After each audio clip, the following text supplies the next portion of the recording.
خب عزیزان، رسیدیم به انتهای رج 36. بست انتهای رج رو میزنم و با یه بست دیگه میام تو فضای بالای پایه دوم. همینجا یه زنجیره میزنم و روی پایه 2 3 تا پایه بلند برجسته از رو میبافم.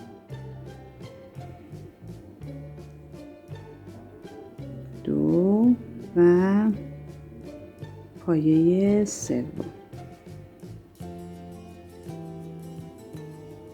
2 تا زنجیره میزنم.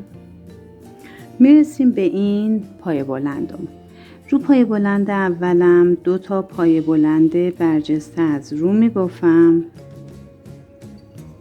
1 و رو همون دوباره یه پایه بلند دیگه میبافم.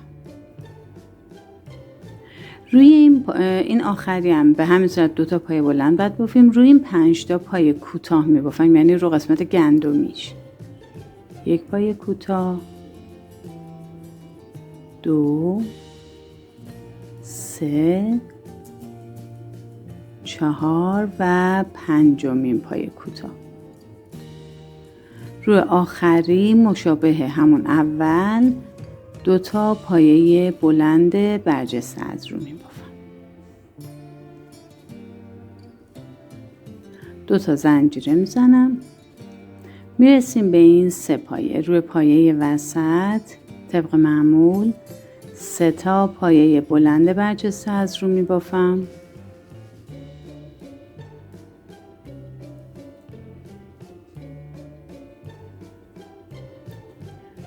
و 1 زنجیره میزنم. به بافت پشت گلبرگ میرسیم. تو این فضا یه پایه بلند نیمه میبافم. تو این فضا هم یه پایه بلند نیمه میبافم. این 3 تا نخو با هم ادغام میکنم. یه زنجیره میزنم. مجدد میرسیم به این 3 پایه. روی پایه وسط 3 تا پایه بلند برجسته از رو میبافم.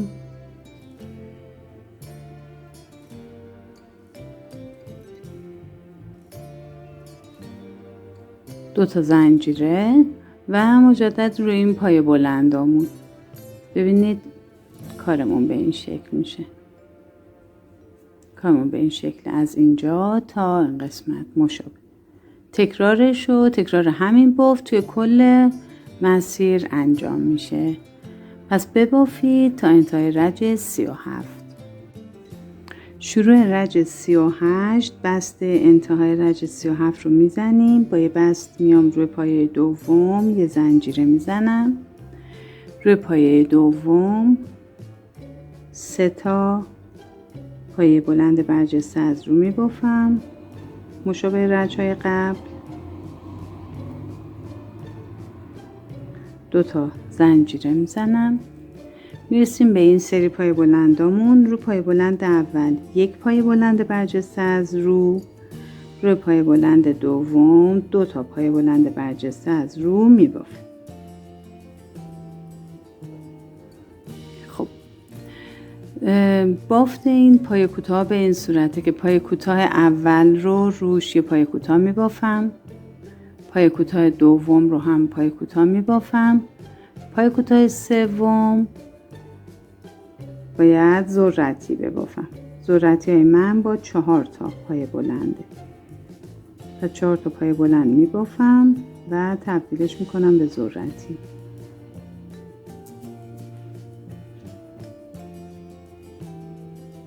روی پایه بلند پایه کوتاه بعدش یه پایه کوتاه، رو پایه کوتاه بعدش هم یه پایه کوتاه. پس ببینید ذرتی بین 2 تا پایه کوتاه، یعنی 2 تا پایه کوتاه این سمتش ذرتی، بعد 2 تا پایه کوتاه دیگه. روی این پایه بلند برجسته از رو 2 تا باید پایه بلند برجسته از رو ببافم و روی پایه بلند بعدی 1 پایه بلند برجسته از رو میبافم. 2 تا زنجیره میزنم. میرسیم به این 3 تا پایه. رو پایه وسط 3 تا پایه بلند برجسته از رو میبافم، یه دونه زنجیره میزنم، دور این پایه ادغام یه پایه بلند برجسته از رو و یک زنجیره و مجدد میرسم به این پایه های ستایی. پس ببینید بافتمون به این شکل میشه. ببافید رج 38 رو هم تا انتها، بر بست انتهای رج برمیگردیم. دوستای قشنگم، بست انتهای رج 38 رو به ابتدای رج میزنم و با یه بست میام روی پایه دوم. این مدل با فعلا تکرار میشه و بعد روی پایه دوم 3 تا پایه بلند برجسته از رو میبافم.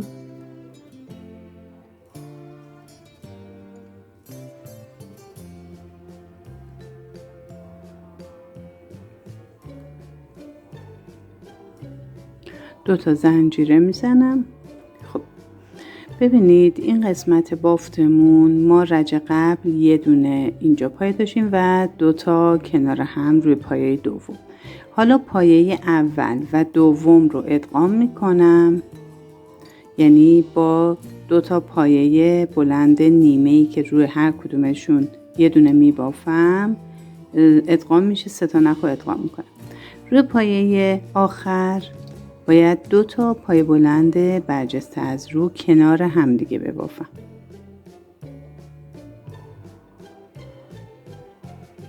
به این صورت. خب ببینید این قسمت 2 تا پایه کوتاه این سمت داشتم، یه ذرتی، 2 تا پایه کوتاه این سمت. خب پایه کوتاه اول رو رها میکنم،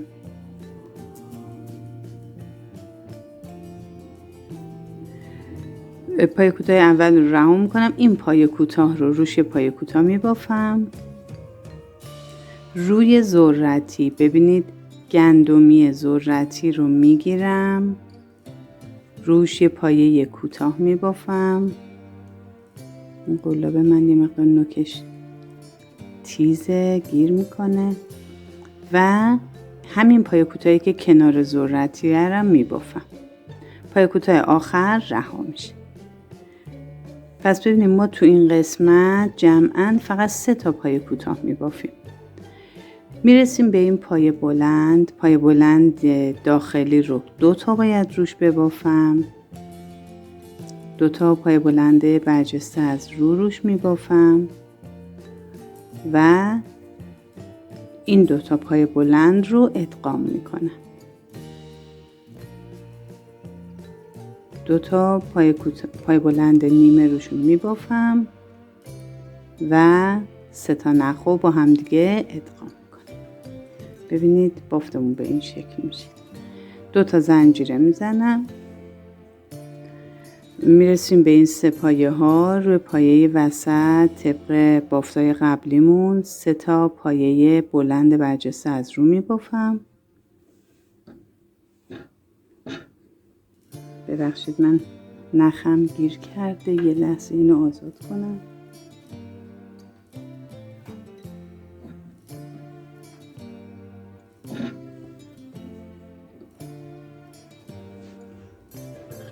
عذرخواهی میکنم. پس روی پایه وسط 3 تا پایه بلند برجسته از رو میبافم. این دومی و اینم سومین پایه. یک زنجیره میزنم. به این قسمت کار میرسیم. روی این پایه بلند برجسته از روی رج قبل یه دونه پایه بلند برجسته از رو میبافم، یک زنجیره و مجدد میرسم به 3 پایه. یعنی از اینجا دیگه تکرار بافت این رج هستش. پس باید تا انتهای رج با همین الگو ما ببافیم. ببینید از اینجا تا این قسمت دیگه تکرار میشه. همین قسمت رو عیناً تکرار میکنیم توی کل رج. یه مطلب دیگه ای که باید بگم، ببینید هر رجی که شما میبافید بافتتون رو بکشید. نگاه کنید به این صورت، گلش رو سر جاش قرار بدید، بکشید به این صورت. هیچ اشکالی برای بافتتون ایجاد نمیشه. اجازه بدین نخاتون، طرحتون خوب قرار بگیره تا بعد زیاد دچار مشکل نشید موقع سوزن کشی، موقع بخاردهی.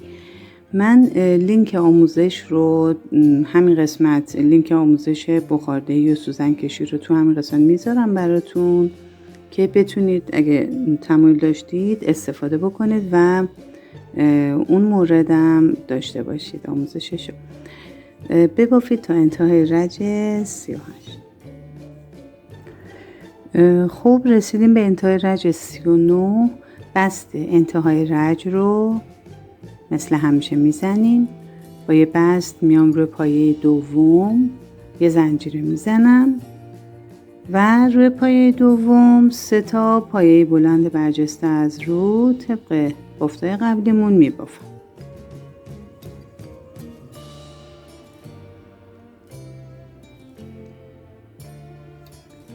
اینم سومین پایه. 2 تا زنجیره میزنیم، میرسیم به این پایه هامون. ببینید این ادغامی، یعنی این 2 تا که ادغامی بود و این رو با هم دیگه ادغام میکنیم. اینو 2 تا پایه بلند جداگانه روش میبافیم. خب پس من قلاب رو میبرم دور ادغامی، یه پایه بلند نیمه میبافم و دور این پایه تک یه پایه بلند نیمه میبافم و این 3 تا نخ رو با هم دیگه ادغام میکنم.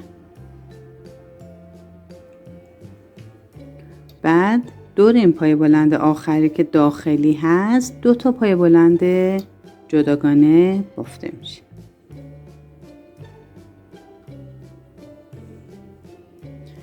این قسمت کار 3 تا پایه کوتاه داشتم. اینها رو با 3 تا پایه بلند نیمه با هم ادغام میکنم. یعنی رو هر کدوم یه پایه بلند نیمه میبافم. این 4 تا نخ رو با هم دیگه یکی میکنم. درسته؟ و بازم میرسیم به این پایه ها که داخلیه باید افزایش روش انجام بشه، یعنی 2 تا پایه بلند روش بافته بشه. این و این ادغامی رو با هم دیگه باید ادغام کنم، یعنی دور این وسطیه یه دونه پایه بلند نیمه میبافم، ادغامی رو میگیرم، یه پایه بلند نیمه میبافم و 3 تا نخ رو با هم دیگه ادغام. ببینید بافتمون به این شکل میشه. 2 تا زنجیره میزنم، میرسیم به این 3 پایه. پایه وسط رو 3 تا پایه بلنده برجسته از رو دورش میبافیم.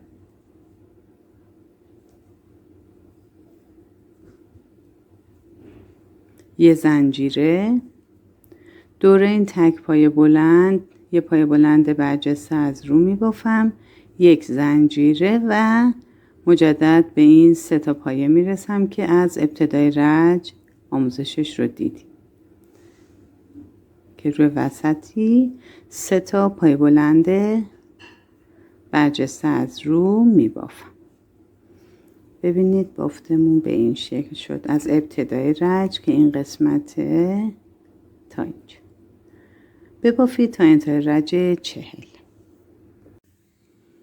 شروع رج 41 هستیم. بست انتهای رج 40 رو میزنیم. با یه بست میایم روی پایه دوم یه زنجیر و روی پایه دوم 3 تا پایه بلند برجسته از رو میبافیم.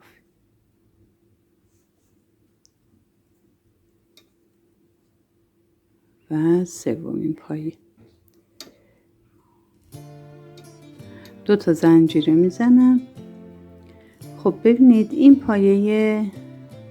پایه ادغامی مونه، با این ادغام میشه. یعنی من قلاب رو دور پایه ادغام میگیرم، یه پایه بلند نیمه و دور پایه بعدی یه پایه بلند نیمه با هم ادغام میکنم. داخلی ترین پایه و داخلی ترین پایه اون سمت رو با هم دیگه ادغام میکنیم. یه پایه بلند نیمه دور این سمت و یه پایه بلند نیمه هم دور اون پایه میگیریم و اینا رو هم با هم ادغام میکنیم و این پایه و این پایه ادغام هم با هم ادغام میشه. رو هر کدوم یه پایه بلند نیمه میبافم و 3 تا نخ رو با هم دیگه ادغام میکنم. ببینید این قسمت دیگه بسته شد. 2 تا زنجیره میزنم، میرسیم به این 3 تا پایه. روی پایه وسط 3 تا پایه بلند برجسته از رو میبافم.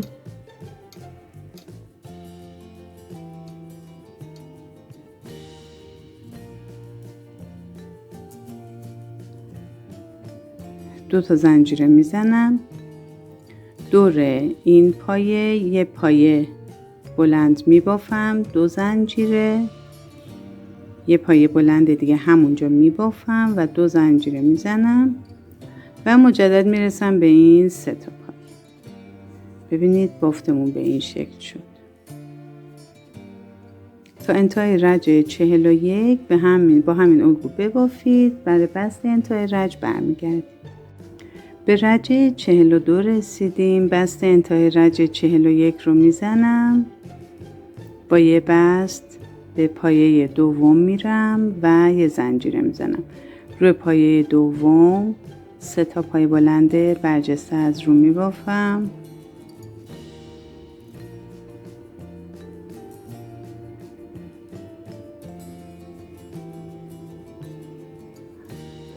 دو تا زنجیره میزنم. خب این قسمت روی تک تک این بافتامون یه پایه برجسته از رو میبافم، یعنی روی این ادغامی یه پایه بلند برجسته از رو، روی ادغامی های وسط این 2 تا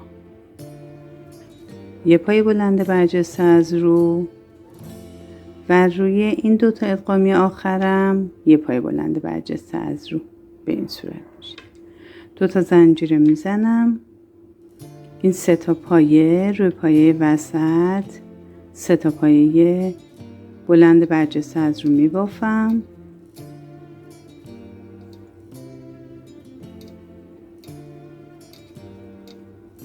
دو تا زنجیره.